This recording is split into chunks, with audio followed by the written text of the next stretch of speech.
Anasema Mwenyezi Mungu Subhanahu wa Ta'ala baada ya kumshukuru na kumswalia kipenzi chake na kipenzi chetu mtume wetu Muhammad sallallahu alaihi wasallam, hal yastawi alladhina ya'lamuna walladhina la ya'lamun, kwamba hawafanani wale wanaojua na wasiojua.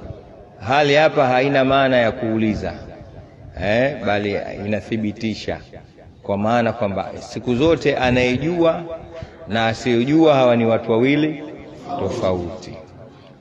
Nichukue nafasi hii kuwahusia wanangu, wanafunzi wangu, wapenzi wangu, katika haya makundi mawili ya wanaojua na wasiojua, sisi tuwe katika kundi la watu wanaojua.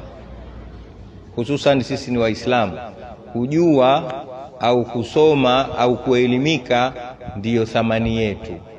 Mtume huyo sallallahu alaihi wasallam anasema, alhikmatu dhallatul mu'mini, elimu ndiyo mboni ya muumini. Ainama wajadaha akhadha, popote atakapoikuta mboni yake aichukue.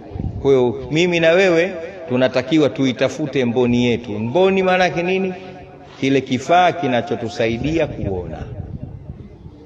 Lakini kwa sababu tuko duniani na baada ya duniani tutarudi akhera, Mtume sallallahu alaihi wasallam anatuambia hivi katika vitu viwili hivi, man arada dunya fa alayhi bil ilm, anayetaka dunia aipate asome.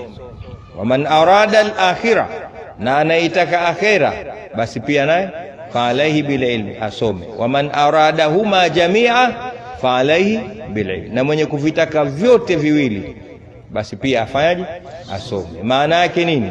Ikiwa wewe uko duniani na hujasoma, huitaki dunia, lakini unataka kwenda akhera na hujasoma, pia hutaki akhera. Kwa hiyo sisi tuna haki ya kusoma. Kwa hiyo tusome mazingira yetu, lakini pia tusome vile vitu ambavyo vitakuja kutambulisha Mola wetu na pia kupata kutujua sisi wenyewe.